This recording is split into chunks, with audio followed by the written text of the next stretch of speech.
Nang hapong iyon, ika-20 ng Mayo, 2026, nang ang artikulong Muling Pinag-aaralan ng Mundo mula sa Pilipinas kung paano maging tao ay ilathala sa front page ng sikat na pahayagang Le Monde, ang buong silid-balitaan sa Paris ay nabalot ng isang makapal at halos hindi makapaniwalang katahimikan. Si Jean-Pierre Dubois, isang batikang manunulat at kritiko ng kultura, ang taong minsan nang kumutya sa Pilipinas bilang isang walang kaluluwang pabrika at call center hub lamang ng Asya, ay siya mismong sumulat ng mga linyang iyon. Ngayon, iginigiit niya na ang tumatandang Europa ay kailangang matuto mula sa Pilipinas upang mahanap muli ang nawala nitong kaluluwa. Sino ba ang maniniwala sa ganitong kakatwa at biglaang pagbabago? Ang lindol sa kanyang kaluluwa ay nagsimula lamang sa isang maliit na kanto ng karinderya sa Vigan kung saan hindi sinasadyang narinig niya ang salitang malasakit mula sa isang lokal na residente. Ang payak ngunit malalim na tunog na iyon ay may kapangyarihang magpanginig sa puso ng isang mapagmataas na mamamahayag na Pranses. Maynila, isang maagang umaga ng Marso, ang kalangitan ay maaliwalas at mahangin. Mula sa salaming bintana ng kanyang 5-star hotel sa Roxas Boulevard, bahagyang kumunot ang noo ni Jean-Pierre nang marinig sa ibaba ng kalye ang isang grupo ng mga dayuhang estudyante na masayang nag-uusap sa wikang Tagalog. "Ate, pabili po ng 2 malamig na taho," sabi ng isa. "Maraming salamat po." Isang boses ng Pranses na may halong matigas na puntong Tagalog ngunit nagtataglay ng isang kakaiba at dalisay na tinig. Napahalakhak si Jean-Pierre, isang tawang puno ng pangungutya. Isa na namang kakatwang uso ng mga kabataan. Bakit nila pinag-aaralan ng Tagalog para lang may maipost at makiuso?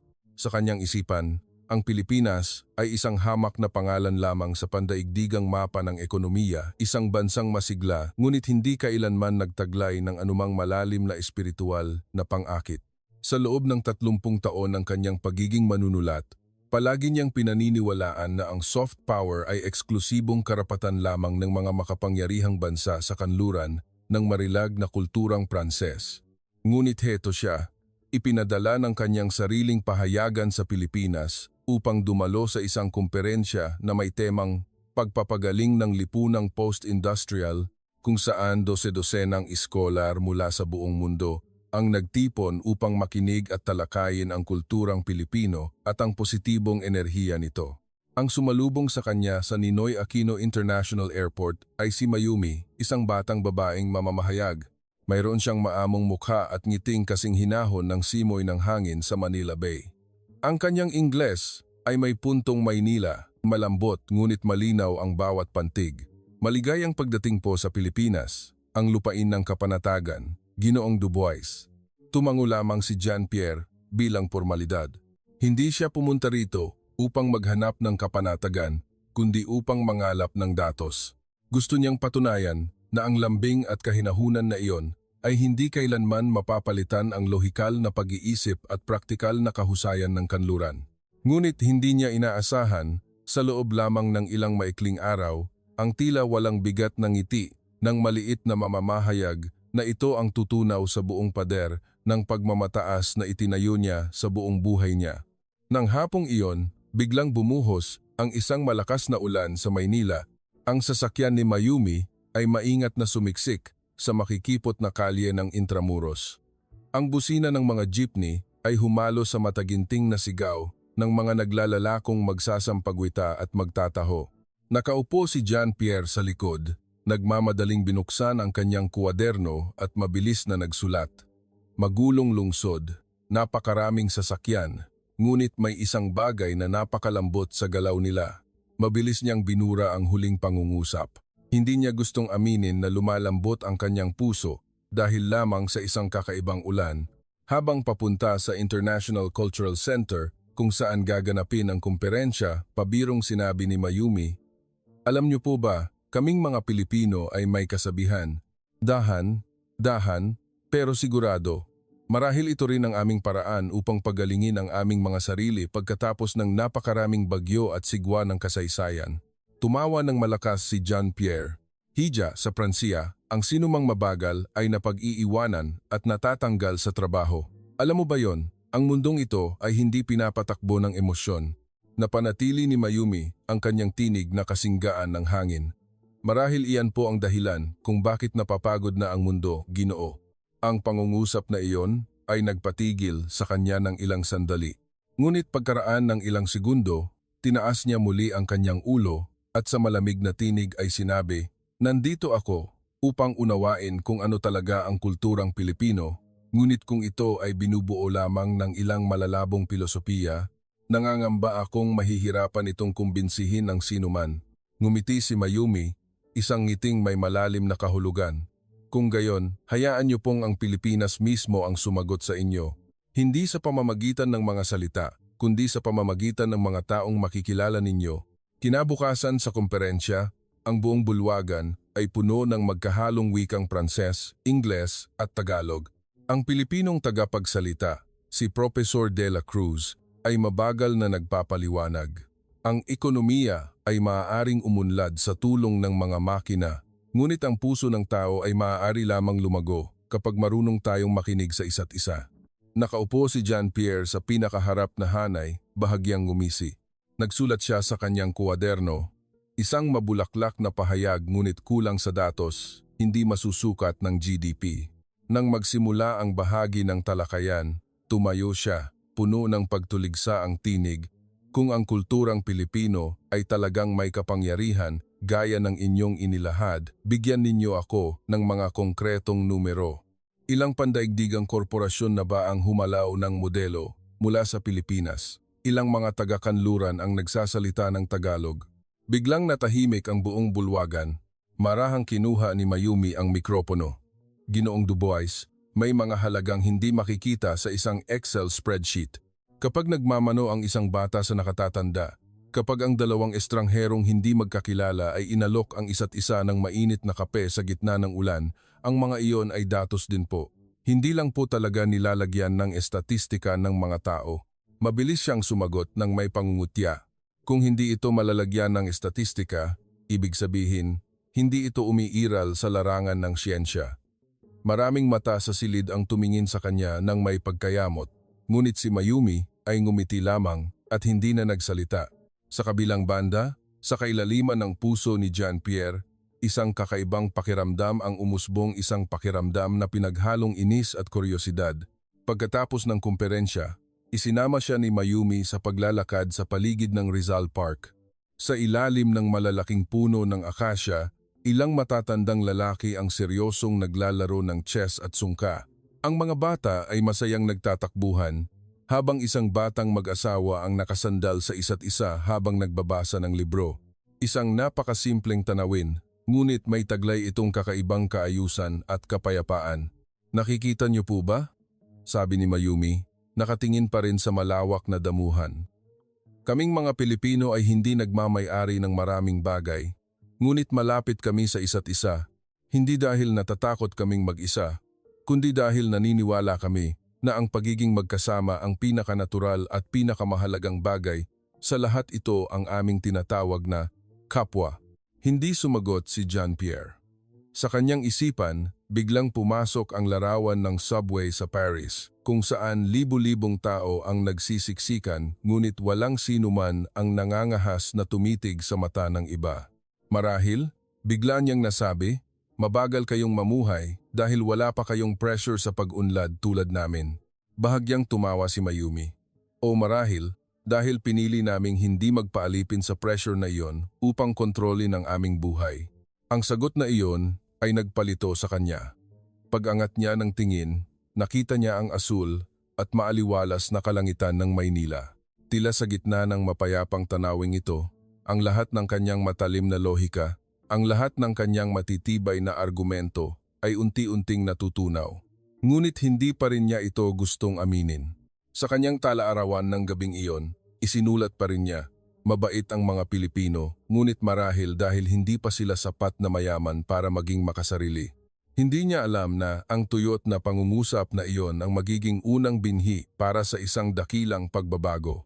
Isang pagbabago na magpapayuko sa kanya sa paghanga ilang araw lamang ang lilipas. Kinabukasan, dinala ni Mayumi si Jean-Pierre sa kailaliman ng mga lumang kalye ng Binondo at Quiapo. Sabi niya, "Ito ang lugar, kung saan humihinga ang kulturang Pilipino sa mismong ritmo ng pang-araw-araw na buhay. Ang kalye ay nagniningning sa ilalim ng araw, ang ingay ng mga sasakyan at ang amoy ng bagong litsong kape at sariwang lumpia ay naghalo upang lumikha ng isang natatanging simponya.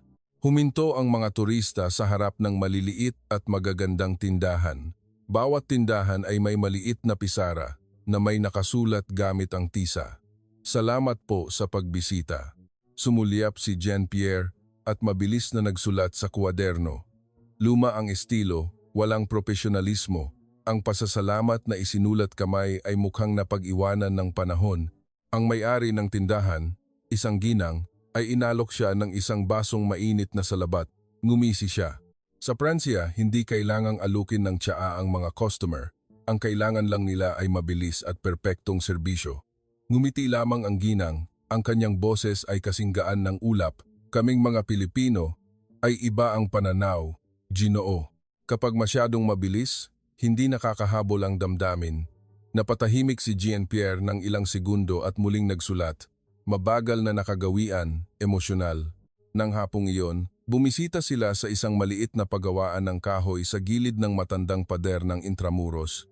Ang mga nakababatang karpintero at manlililok ay matiyagang inuukit ang mga kahoy, lumilikha ng mga detalyadong figura. Sa pader ay nakasabit ang isang karatula sa Tagalog. Gawing tama muna, susunod ang ganda.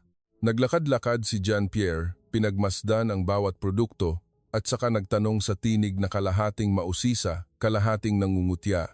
Gaano katagal bago niyo matapos ang isang maliit na rebultong ganito? Sumagot ang isang binata. Mga 3 araw po. Tinaas ng Frances ang kanyang kilay. 3 araw para sa isang bagay na ibebenta ng wala pang 10 euro? Sa Pransya, magagawa ito ng mga robot sa loob ng 10 minuto. Ngumiti ng mahinahon ang binata. Ngunit hindi po alam ng robot kung paano mahalin ang produktong ginagawa niya, Ginoo. Tiningnan siya ni Mayumi, ang kanyang mga mata ay mabait, ngunit malalim. Nakikita niyo po ba? Hindi sila nagsasalita tungkol sa tubo. Nagsasalita sila tungkol sa kagalakan. Nagkibit-balikat si Jean-Pierre. Hindi nababayaran ng kagalakan ang mga bayarin. Ang sagot niyang ito ay tila nagpabigat sa atmosfera. Kinagabihan, sa isang restaurant kung saan siya naghapunan, yumuyukod ang mga kawani sa bawat bisita. Isang batang waiter ang lumapit at sinabi sa Ingles, "Thank you, sir. May you have a peaceful night." Maraming salamat po. Sana po ay mapayapa ang gabi ninyo. Ang kakatuwang pagbati, hindi ang nakasanayang, "Have a nice day" ay nakapagbigay sa kanya ng gulat. Tinanong niya si Mayumi kung bakit mapayapa ang sinasabi nila sa halip na masaya. Ngumiti si Mayumi. Dahil naniniwala ang mga Pilipino na ang kapayapaan sa kaluluwa ay mas mahalaga kaysa sa saya. Ang saya ay panandalian lamang, ngunit ang kapayapaan at kapanatagan ang pangmatagalan. Ngumisi si Jean-Pierre. Magandang pilosopiya, ngunit hindi ito nakakapagpataas ng GDP. Bahagyang ikiniling ni Mayumi ang kanyang ulo, nanatiling napakakalmado ng kanyang mga mata. Kung tumaas ang GDP ngunit pakiramdam ng tao ay nag-iisa pa rin siya, yun po ba ay tagumpay o kabiguan, Ginoo? Hindi masagot ni Jean-Pierre ang tanong na iyon. Tahimik siyang tumingin sa labas ng salaming bintana. Sa kalsada, isang grupo ng mga estudyanteng Pranses ang kausap ang isang nagtitinda ng balut gamit ang wikang Tagalog. Opo, maraming salamat po talaga, Manong. Ang masayang tawanan ay humalo sa tunog ng ulan sa gabi ng Maynila. Bigla siyang may naramdamang kumirot sa kanyang dibdib, isang pakiramdam na ayaw niyang bigyan ng pangalan. Kinabukasan, lumipad ang grupo patungong Vigan, Ilocos Sur. Sinabi ni Mayumi sa kanya, ang Vigan ay isang lugar kung saan makikita mo na ang kulturang Pilipino ay hindi lamang banayad kundi puno rin ng disiplina at kasaysayan. Dito, ang lahat ay maliliit ngunit malalim. Sa eroplano, nanatiling tahimik at nag-iisip si Jean-Pierre. Sa kanyang isipan, sunod-sunod na mga katanungan ang pumasok. Bakit ang malambing na paraan ng pakikipag-usap ng mga Pilipino ay may ganito kalakas na impluensya? Bakit ang isang bansang dating itinuturing na napag-iwanan ay kayang bighaniin ang mga kabataang Pranses na mag-aral ng Tagalog At bakit siya isang taong palaging tiwala sa kanyang matigas na lohika ay nagsisimulang mayanig sa mga bagay na tila napaka-irasyonal. Binuksan niya ang kanyang kwaderno at mabilis na nagsulat ng isang linya. Mayroong isang bagay sa mga Pilipino na nakakainis at nakakahanga ng sabay. Marahil ito ay dahil sila ay totoo. Sinalubong siya ng hapon sa vegan na may kasamang manipis na ambon. Pabulong na sinabi ni Mayumi, "Dito, sinasabi nila na ang ulan ng vegan ay hindi nakakabasa ng damit ng sinuman." Pinapalambot lamang nito ang puso ng tao. Bahagyang tumawa si Jean-Pierre. "Hindi ako naniniwalang may kultura pati ang ulan." Sumagot si Mayumi, "Subukan niyo pong maglakad sa ilalim ng ulan na ito kahit minsan at maiintindihan niyo. Namumuhay ng mabagal ang mga Pilipino hindi dahil mahina sila kundi dahil alam nila kung paano ingatan ang kanilang puso." Sa unang pagkakataon, hindi siya sumalungat. Tumayo siyang tahimik sa gitna ng ambon. Pinapanood ang mga taga-vegan na may hawak na payong at salakot, marahang naglalakad sa batong kalye ng Kalye Crisologo, walang pag-aapura, walang pagmamadali. Sa tunog ng patak ng ulan, nakarinig siya ng isang napakaibang ritmo mula sa kung saan. Hindi ritmo ng kompetisyon at pag-aagawan, kundi ritmo ng isang nakatagong sigla na kakaiba at malalim. At alam niyang, unti-unti siyang humahakbang patungo sa isang lupain, kung saan ang lohika ng kanluran ay mapipilitang yumuko. Kinaumagahan sa vegan, ang manipis na hamog na parang sutla ay nakabalot sa lumang ilog ng mestizo.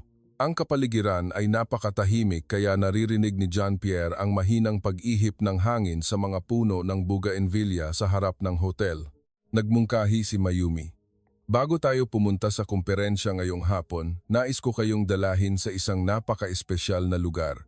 Naglakad sila sa malalalim at makikipot na eskinita at huminto sa harap ng isang lumang pagawaan ng kampana at bakal.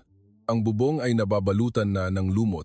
Sa kahoy na pinto ay nakaukit ang isang linyang kumupas na sa paglipas ng panahon, hinuhulma upang alalahanin, hindi hinuhulma upang ibenta. Kumunot ang noo ni Jean-Pierre. Naghuhulma, ngunit hindi ibinebenta. Para saan pa ito ginagawa? Ngumiti lamang si Mayumi. "Ginoo, may mga bagay na hindi ginagawa ng mga Pilipino para sa pera, kundi upang hindi makalimot." Sa loob ng pagawaan, ilang matatandang panday na may mga uban ng buhok ang nagtutunaw ng metal, ang amoy ng mainit na tanso, usok ng uling, at ang pantay na tunog ng pagpokpok ng martilyo ay umaalingaw-ngaw. Sa isang mesa ay may maliit na karatula na nagsasaad ng pinagmulan ng materyales, mga basurang tanso na nakuha mula sa mga inabandonang pabrika sa Lyon, Pransya. "Ano? Mula sa Pransya?" Nabigla si Jean-Pierre. "Nag-aangkat kayo ng mga basurang tanso mula rito para gumawa ng mga kampana at estatwa?" Tumala ang isang matandang panday at ngumiti ng buong kabaitan. "Opo, tama po.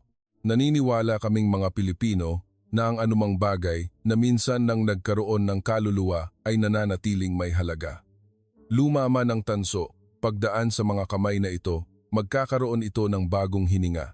Sa kanya ibinagsak ng malakas ang martilyo. Umalingaw-ngaw ang tunog sa buong pagawaan.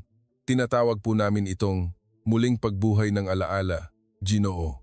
Nakatayong tahimik si Jean-Pierre, hindi malaman kung ano ang magiging reaksyon. Sa kanyang isipan, umalingaw-ngaw ang 12-dosenang artikulo na naisulat niya. Palagi niyang isinusulat na ang Europa ang duyan ng pagkamalikhain, habang ang Asya ay lugar lamang ng pangungopya. Ngunit dito, sa mismong sandaling ito, ang mga Pilipino ay muling binubuhay ang mismong mga bagay na itinapon ng kanyang bansang Pransya. Pagkatapos umalis sa pagawaan, dinala siya ni Mayumi sa isang maliit at lumang simbahan na nakatago sa likod ng isang burol. Sa loob, isang bagong hulmang kampana at imahen na gawa sa tanso ang nakalagay ng may matinding paggalang. Sa paanan ng estatwa, isang maliit na plake na may nakasulat sa Tagalog at Ingles, "Hulma, mula sa nireresiklong tanso ng isang pabrikang Pranses. Handog ng komunidad ng mga Pilipino sa ibayong dagat." Binasa ni Jean-Pierre ang bawat salita ng mabagal. Isang hindi maipaliwanag na pakiramdam ang kumalat sa buong katawan niya. Pabrika ng Pransya, materyales ng Pransya, ngunit ginawang sagradong imahen ng mga Pilipino. Isang matandang pari ang lumapit, ngumiti at sinabi, "Ang inyong metal ay materyal lamang. Pagdating sa kamay ng mga Pilipino, nagiging espiritual ito." Ang magaan na pangungusap na iyon ay tumarak ng malalim sa kanyang pagmamataas. Siya, na laging naniniwala na kanluran lamang ang may lakas ng sibilisasyon, ngayon ay nakikitang ang sibilisasyong iyon ay tila nasasalamin pabalik sa kanya mula sa ibang pananaw. Sa kanilang paglalakad pabalik, tahimik si John Pierre. Tiningnan siya ni Mayumi at mahinang nagtanong, "Ano po ang iniisip niyo nang makita niyo ang isang sagradong estatwa na nagtataglay ng kaluluwa mula sa metal ng Pransiya?" Sumagot siya ng mahina na tila kinakausap ang kanyang sarili, "Mayroon itong isang bagay na tila napakatama. Hindi ko alam kung paano ipapaliwanag, ngunit tila nagawa ng mga Pilipino ang bagay na aming nakalimutan. Ang paggalang sa nakaraan."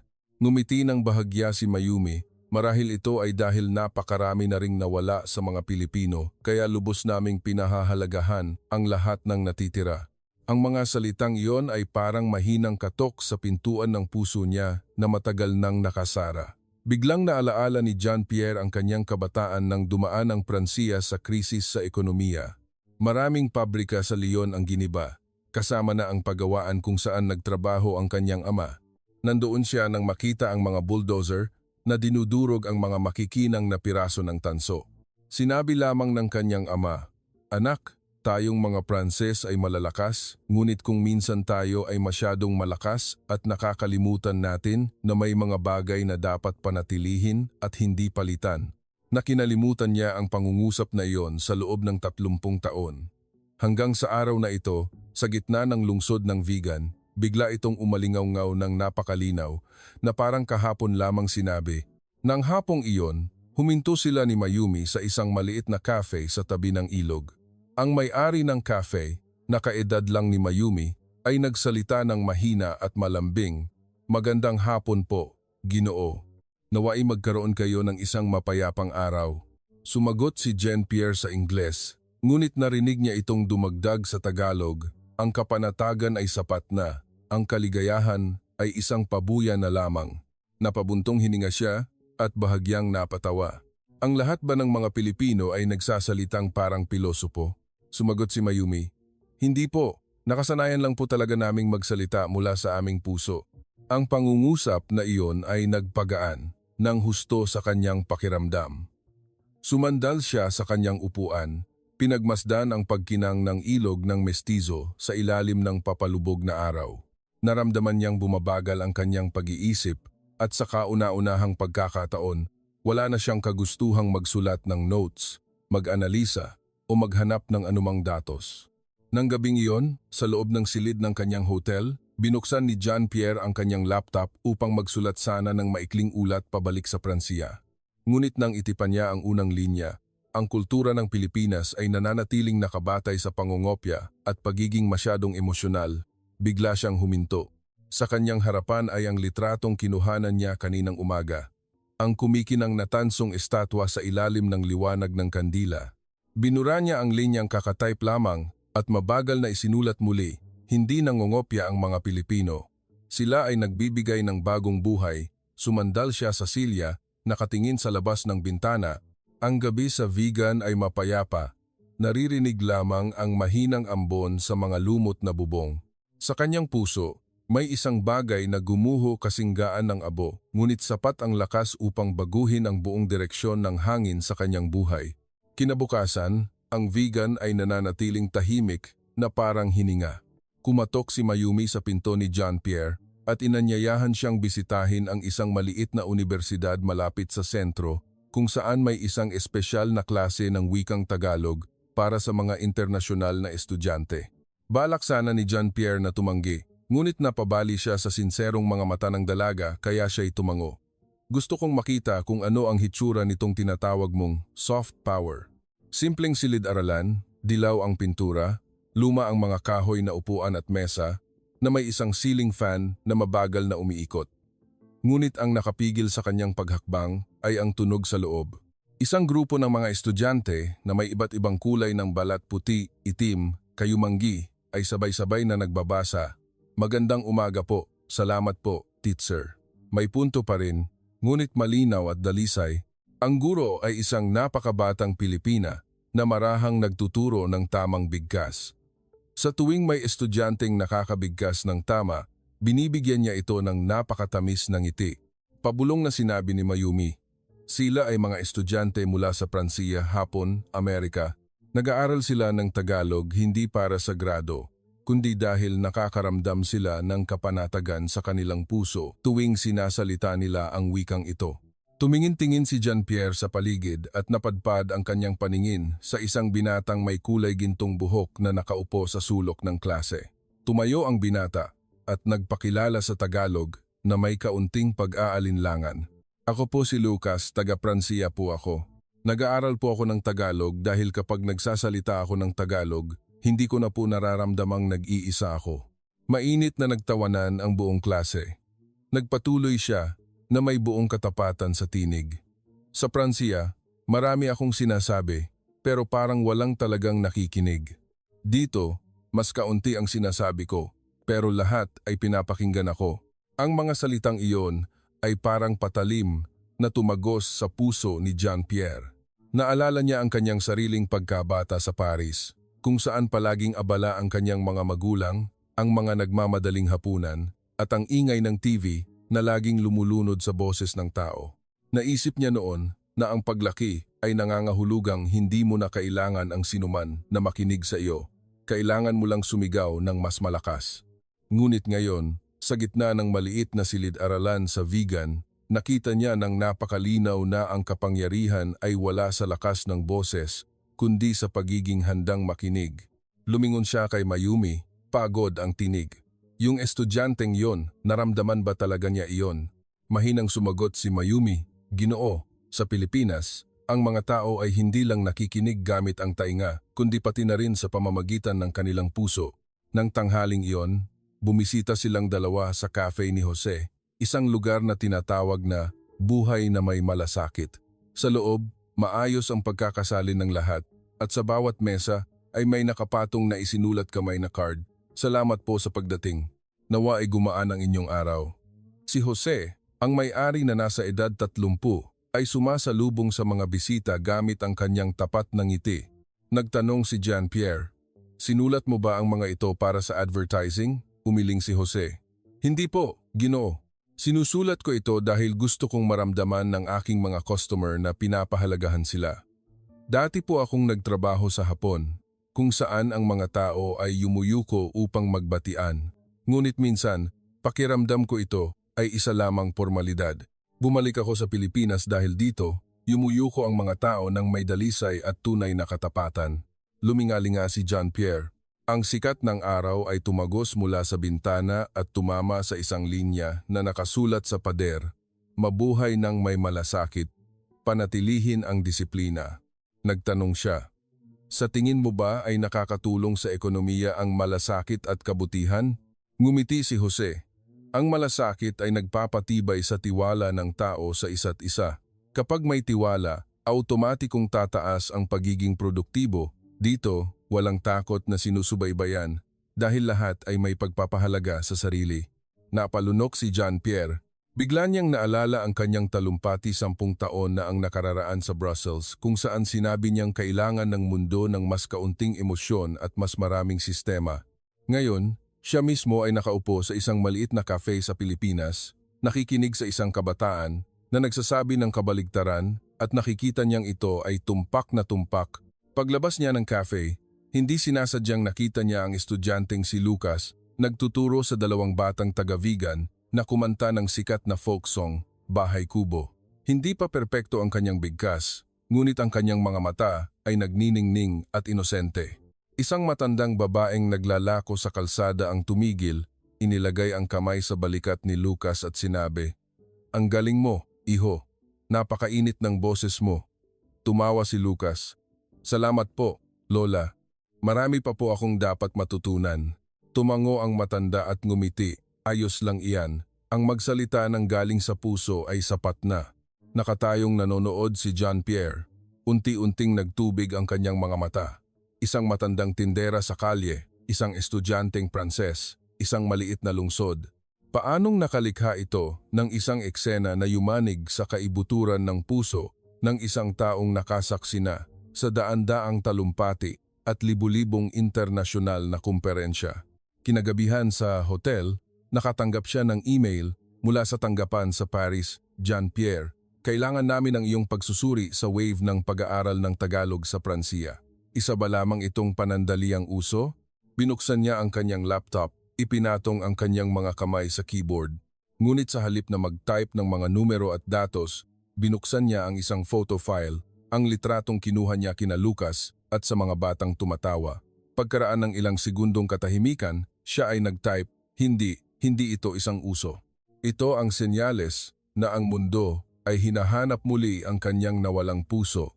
Umupo siya ng napakatagal, nakatingin sa labas ng bintana kung saan patuloy na pumapatak ang ulan ng vegan. Sa unang pagkakataon sa maraming taon, si Jean-Pierre Dubois ang taong minsan nang nagtiwala sa lohika, nang higit pa sa anumang bagay ay nakaramdam ng pagiging maliit, ngunit lubos na nagpapasalamat. Nang gabing iyon, hindi makatulog si Jean-Pierre Dubois.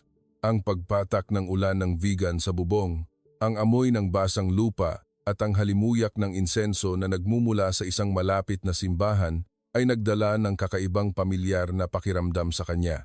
Sa loob ng 30 taon bilang mamamahayag, ipinagmamalaki niya na walang anumang makakapagpabago sa kanyang matibay na lohika.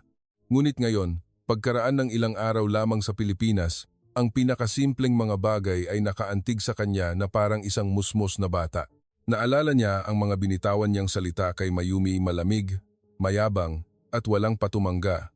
Mabagal ang mga Pilipino dahil hindi pa sila sapat na mayaman. Ang pasasalamat na sinulat kamay ay luma na. Hindi pinapataas ng kabutihan ang GDP. Nang balikan niya ito sa isip, ang bawat salita ay naging parang mga karayom na tumutusok sa kanyang dibdib. Kinaumagahan, dinalhan siya ni Mayumi ng isang baso ng kapeng barako na may yelo. Subukan niyo po. Ang kape po rito ay napakaiba sa kape sa Paris. Tinanggap niya ang baso, tahimik na pinanood kung paano dahan-dahang humahalo ang gatas sa maitim na likido. Salamat, matipid niyang sagot. Pagkatapos ay mabagal na nagwika, humihingi ako ng tawad sa mga salitang sinabi ko noong nakaraan. Ngumiti ng bahagya si Mayumi. Ayos lang po, Ginoo. Sanay na po kaming palaging pinagdududahan. Ngunit ang maganda po sa aming mga Pilipino, hindi po kami nagtatanim ng galit. Basta't handa po kayong lumingon at umunawa, magiging maayos ang lahat. Tumawa si Jean-Pierre, isang pagtawa ng ginhawa, ngunit puno ng katapatan. Sa Pransiya, kapag may nagkakamali, ipaglalaban ng tao hanggang dulo na siya ang tama. Dito, sasabihin mo lang na ayos lang yan. Nakakagulat talaga ang kapangyarihan ng pangungusap na iyan. Sumagot si Mayumi, dahil kapag nagpapatawad ang isang tao, nagiging mas malaya siya. Ang mga salitang iyon ay nagpatahimik sa kanya. Marahil iyon ang dahilan kung bakit ang mga Pilipino, kahit na dumaan sila sa napakaraming sigwa ng kasaysayan, ay napapanatili pa rin ang kapayapaan sa kanilang kaluluwa. Nang tanghaling iyon, bumisita sila sa isang bahay ng pamilyang Pilipino, isang maliit na bahay na may lumang bubong at may makulay na bougainvillea sa harapan. Ang may-ari ng bahay, isang matandang lalaking nasa 60 anyos, ay inanyayahan silang pumasok. Inalok sila ng kape at buong init na sinabi, "Kain po tayo." Nagulat si Jean-Pierre.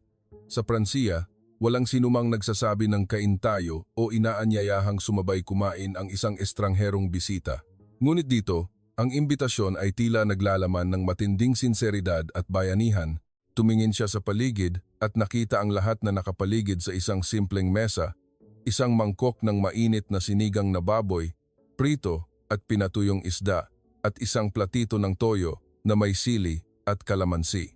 Walang sinuman ang nakatutok sa kanilang mga telepono, walang sumisigaw, tanging mga ngiti at mahihinang usapan lamang. "Gusto mo pa ba ng kanin?" "Opo, pahingi pa po ng kaunti." Naramdaman ni Jean-Pierre na tila pumasok siya sa ibang mundo. Isang mundo kung saan tunay na nagmamalasakit ang mga tao sa isa't isa. Nang purihin niya ang sinigang, ngumiti ang ginang ng bahay. "Naku, wala po iyan. Natutunan ko lang po iyan sa aking ina." Sa Pilipinas, bawat putahe ay isang kuwento. Isang kuwento, ang pangungusap na iyon ay nagpatigil sa kanya.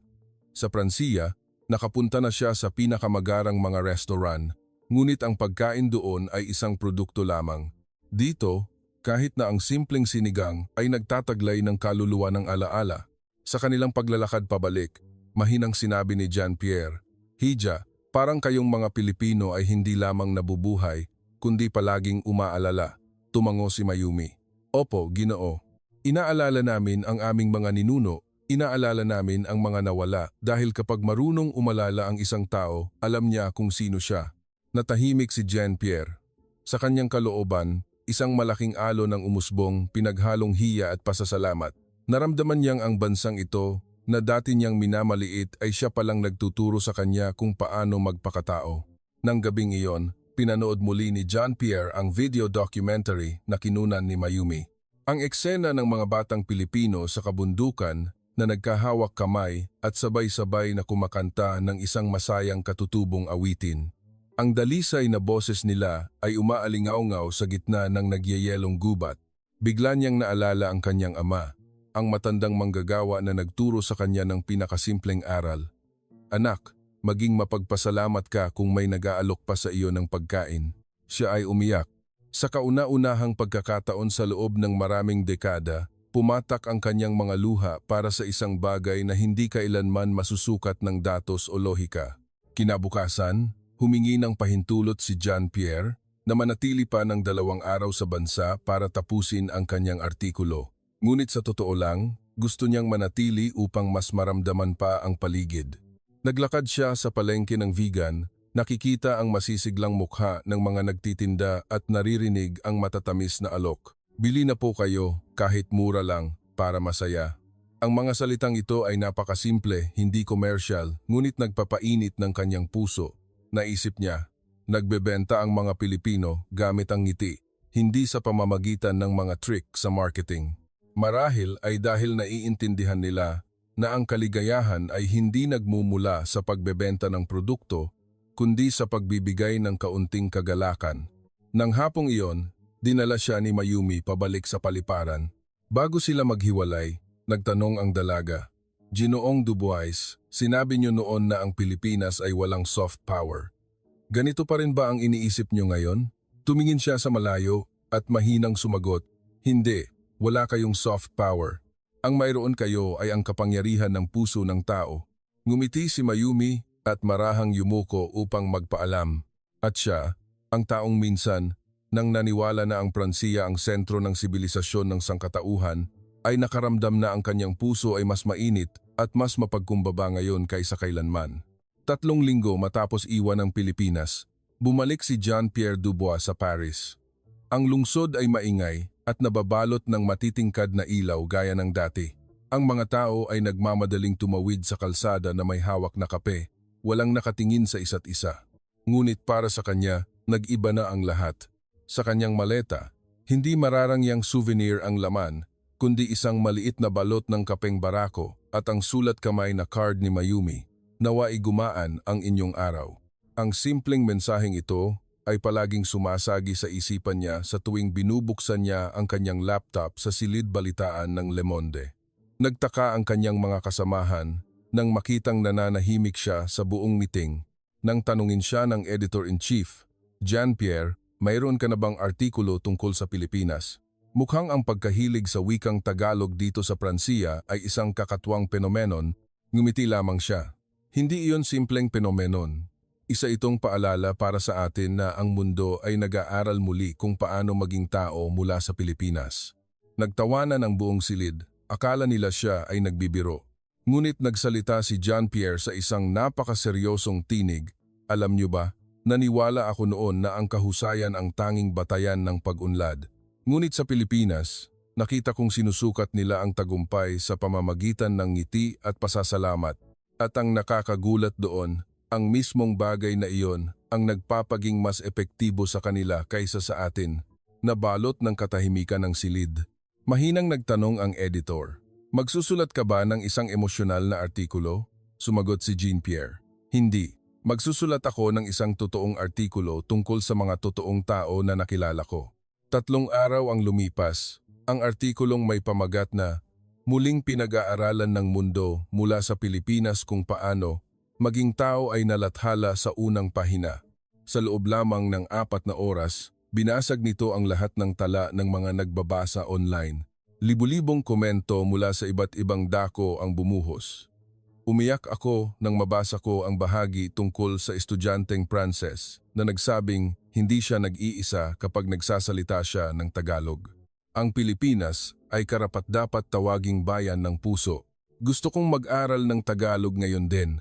Ang malalaking pandaigdigang pahayagan ay inilathala ito muli mula The New York Times, The Guardian hanggang Asahi. Ang hashtag na Pilipinas ay naging global trending topic sa loob lang ng 1 linggo. 1 buwan pagkatapos nito, inanyayahan si Jean-Pierre sa pambansang telebisyon ng Pransiya para sa isang live interview. Nagtanong ang host, Ginoong Dubois, ikaw ang dating pinaka-critical sa lahat. Ano ang totoong nagpabago sa iyo? Ngumiti si Jean-Pierre at tumingin ng diretso sa kamera. Nakita ko ang mga bagay na nakalimutan na ng Pransiya. Isang bansang hindi man pinakamayaman, ngunit may kakayahang gawing naisin ng ibang tao na mamuhay ng may higit na kabutihan sa pamamagitan lamang ng isang salita, salamat. Ang mga Pilipino ay hindi pilit na nagtuturo sa sino man ng kahit ano. Namumuhay lamang sila ng tapat sa kanilang pagkatao at sinusundan sila ng buong mundo. Walang katapusang palakpakan ang umalingawnaw sa studio. Kasabay nito, isang nakakagulat na pagbabago ang naganap. Sa Berlin, nagkabit ng bagong karatula ang isang batang kumpanya sa kanilang pader, Work Smart, Live Kind. Sa ilalim nito ay ang maliit na salitang Tagalog. Mabuhay ng may malasakit, panatilihin ang disiplina. Ibinahagi ng may-ari ng kumpanya, isang Aleman na may dugong Pilipino. Dati ko pong pinipilit na kopyahin ang modelo ng Hapon, modelo ng Alemanya. Ngunit na-realize ko na ang nagpapa-espesyal sa mga Pilipino ay ang diwa ng pasasalamat at respeto sa kapwa. Ito ang pinaka-sustainableng enerhiya na naranasan ko. Sa Sorbonne University naman, ang mga internasyonal na estudyante ay nagtatag ng Philippine Kapwa Society. Ang kanilang poster ay may quote ni Jean-Pierre, "The new power of the century is not technology but tenderness, and the Philippines is leading it." Ang bagong kapangyarihan ng siglo na ito ay hindi teknolohiya, kundi lambing at malasakit, at ang Pilipinas ang nangunguna rito. Nakatanggap si Mayumi ng email mula kay Jean-Pierre. Isinulat niya, "Salamat, Mayumi. Ang artikulo ay hindi lamang nagpabago sa pananaw ko kundi pati na rin sa buong mundo. At kung may magtatanong sa akin kung ano ang espesyal sa Pilipinas, isasagot ko na may kakayahan silang gawin na gustuhin ng ibang tao na maging mas mabuting nila lang." Ngumiti siya at hindi agad sumagot. Alam niya na ang tapat na pasasalamat mula sa isang taong dating mapagmataas gaya ni Jean-Pierre ay ang pinakamalaking gantimpala na ilang buwan pa ang lumipas, inorganisa ng isang grupo ng mga estudyante sa Paris ang isang photo exhibition na may pamagat na Pilipinas sa aking puso. Ang mga larawan ay nagpapakita ng napakasimpleng pamumuhay ng mga Pilipino, isang matandang babae na nagtitinda ng taho na may maamong ngiti. Isang bata na nagmamano sa kanyang lola, isang lalaking nagbibisikleta sa ulan na pinapayungan ang kanyang angkas. Bawat larawan ay may kasamang kapsyon sa Tagalog at pagsasalin sa Pranses. Bago lumabas ang mga bisita sa exhibit, binibigyan sila ng isang maliit na card na may nakasulat. Kung ninginitian mo ang isang tao ngayon, namuhay ka sa paraang Pilipino. Kinomento ng Time Magazine, hindi Hollywood, hindi teknolohiya, kundi ang kulturang Pilipino mismo ang nagbubukas ng isang bagong panahon ng pagiging makatao. At sa isang bahagi ng gabi sa Paris, nakaupo si Jean-Pierre Dubois sa kanyang opisina, nakatingin sa labas ng salaming bintana. Sa kanyang mesa ay ang malamig ng kapeng barako at ang lumang card na may sulat kamay. "Nawa'y gumaan ang inyong araw." Ngumiti siya. Marahil ay totoong binabago ng Pilipinas ang mundo.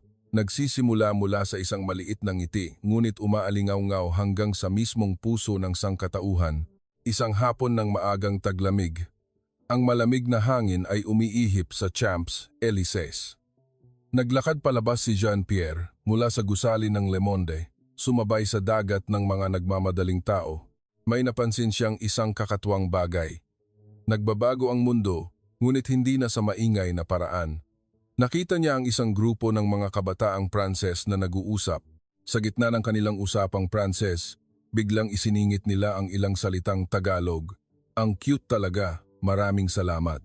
Napatawa siya ng mahina. Ilang buwan na ang nakararaan, kung nakita niya ang eksenang ito, iisipin niyang isa lamang itong nakakatawang uso. Ngunit ngayon, alam niya na sa likod ng mga salitang iyon ay isang buong alon ng kultura na tahimik na kumakalat, isang bagay na hindi na mapipigilan ni Numan. Nang makarating siya sa opisina, iniabot ng kanyang kalihim ang isang makapal na sobre. Ang nagpadala, Mayumi, Maynila. Sa loob ay isang litrato ng mga batang Pilipino sa isang silid-aralan sa kabundukan at may isang sulat kamay na mensahe. Nag-aaral pa rin po kami ng Pranses, ngunit umaasa rin kaming mag-aaral kayo ng Tagalog. Magkita tayo sa gitna, sigurado akong mas magkakaintindihan tayo. Hinawakan ni Jean-Pierre ang larawan, umaapaw ang hindi maipaliwanag na emosyon sa kanyang dibdib. Magkita tayo sa gitna, bulong niya. Hindi kailangang pag-aralan ng Pilipinas ang Pransiya o ng Pransiya ang Pilipinas, kundi ang buong sangkatauhan ay sabay-sabay na nag-aaral kung paano mahanap muli ang pagkakatulad ng kanilang mga puso. Mula nang kumalat ang kanyang artikulo, maraming bansa ang nagsimulang magpatupad ng mga programang nag-aaral sa modelo ng kulturang Pilipino. Sa Hapon, binuksan ng Waseda University ang isang kurso na tinatawag na ang Diwa ng Kabutihan at Malasakit sa Negosyong Pilipino. Sa Alemanya, natutunan ng mga maliliit na kumpanya kung paano magpasalamat gamit ang mga aksyon base sa pamamaraan ng maliliit na cafe sa Maynila. Sa Amerika, higit sa 10 high school ang nagbukas ng elective subject na Filipino Language Humanity Studies.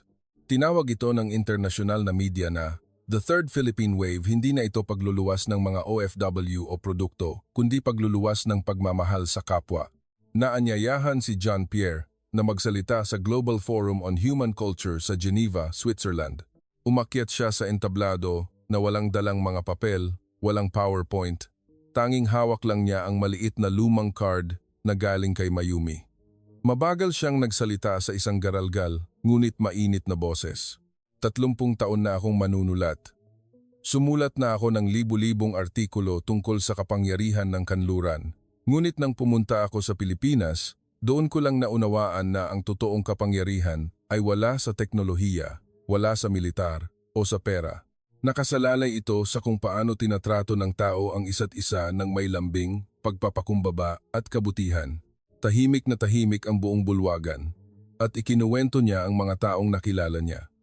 Ang estudyanteng si Lucas na nag-aral ng Tagalog para makahanap ng kapayapaan, si Mayumi ang mamamahayag na nagturo sa kanya ng pasensya, ang mga panday na nag-iba ng metal ng Pransiya upang maging rebulto ng simbahan, at ang mga mamamayang Pilipino na hindi kailanman nagtaas ng boses, ngunit ang bawat isa ay naglalabas ng kanya-kanyang liwanag, tahimik ngunit tumatagal. Pumunta ako sa Pilipinas bilang isang taong gustong magturo, ngunit sa huli, sila ang nagturo sa akin kung paano maging isang tao. Tumagal ng halos 5 minuto ang palakpakan. Marami ang naiyak. Matapos ang talumpati, lumapit ang isang profesor na Swiss at hinawakan ang kanyang kamay. Buong buhay kong pinag-aaralan ang pagmamahal sa kapwa, ngunit hindi ko inakala na ang isang bansang dating tinitingnan bilang aba ay siyang makakagawa nito sa buong daigdig. Ngumiti si Jean-Pierre. Hindi po sila pilit na nagpapakitang gilas. Namumuhay lamang sila sa totoong esensya ng kanilang pagkatao, at ang katotohanang iyon ang nagpanga sa buong mundo. Pag-uwi niya ng gabing iyon, binuksan niya ang kanyang laptop at tiningnan ang kanyang inbox na puno ng mga liham pasasalamat mula sa mga mambabasa sa buong mundo. Sinimulan ko ng turuan ang anak ko kung paano magpasalamat. Tuwing umaga, sabay-sabay na kaming kumakain bilang isang pamilya. Hindi pa ako nakakapunta sa Pilipinas, pero pakiramdam ko ay napagaling na ang puso ko. Binasang maigi ni Jean-Pierre ang bawat linya, nangingilid ang luha sa kanyang mga mata. Ang Pilipinas, isang bansa na minsang minaliit, ay naging salamin para sa buong mundo, nagpapaalala sa mga tao na ang pagiging moderno ay hindi nangangahulugang pagiging malamig, at ang pag-unlad ay hindi nangangahulugang paglimot sa malasakit at kabutihan. Sa labas ng bintana, nagsimula ng pumatak ang nyebe. Ipinatong ni Jean-Pierre ang larawan ng silid-aralan sa Pilipinas sa kanyang mesa at pinatugtog ang awiting Ili-ili Tulog Anay na ipinadala ni Mayumi. Ang himig ay lumutang, napakasimple, ngunit tumatagos sa puso. Ipinikit niya ang kanyang mga mata at bumulong. Salamat, Pilipinas, dahil ipinaalala mo sa akin na ang pagiging tao ay isang sining at kayo ang mga maestro ng sining na ito. Ang ilaw ng Paris ay tumama at nag-reflect sa mesa, kung saan ang mga salita sa lumang card ay nanatiling malinaw tulad noong unang araw. Nawa'y gumaan ang inyong araw. Sa pagkakataong ito, naiintindihan na niya talaga na ito ay hindi lamang isang pagbati, kundi isang buong pilosopiya ng buhay. At nang tumingala siya sa kalangitang umuulan ng nyebe, naramdaman niya na ang hangin ay may dalang amoy ng kapeng barako, ang lasa ng isang bansa na gumulat sa buong mundo dahil sa walang kapantay na lakas ng puso nito. Mga minamahal na manonood, ang kuwentong ng mamangha ang mundo, ang puso ng Pilipinas na nagpabago sa Pransya ay nagtatapos dito, ngunit ang alingawngaw nito ay tiyak na mananatili magpakailanman. Isang bansa na dumaan sa napakaraming pagsubok ang nagawang gisingin ang mga natutulog na kaluluwa sa kabilang dulo ng mundo, hindi dahil sa yaman, hindi dahil sa armas, kundi dahil sa kapangyarihan ng pag-ibig sa kapwa, pagmamalasakit at pagpapakumbaba. Ang mga Pilipino, maging sila man ay magsasaka, guro sa nayon, o mga kabataan ay patuloy na nagiging bahagi ng isang tahimik na revolusyon na nagpapasaludo sa buong daigdig. Hindi ba kayo nakadarama ng pagmamalaki kapag naririnig ninyo ang mga Pranses, Hapon at Amerikano na nagsasabing nakakahanap sila ng kapayapaan kapag nag-aaral sila ng Tagalog, kapag naririnig nila ang salitang salamat? Marahil, hindi pa naging ganito kalakas ang diwang Pilipino kaysa sa ngayon. Kung ang kwentong ito ay umantig sa inyong puso, mangyaring mag-iwan ng komento sa ibaba at ibahagi sa amin kung ano ang pinaka-ipinagmamalaki ninyo sa ating kulturang Pilipino. At huwag kalimutang i-like, i-share at mag-subscribe sa aming channel upang hindi ninyo palampasin ang mga susunod na kwento kung saan sabay-sabay nating ipagdiriwang ang kagandahan ng lahing Pilipino. Mga taong simple ngunit pambihira, tahimik ngunit nakakapagpamangha sa buong mundo. Paalam at hanggang sa muli nating pagkikita sa susunod na video kung saan ipagpapatuloy natin ang paglalakbay sa paghahanap sa puso ng Pilipinas sa gitna ng nagbabagong mundo.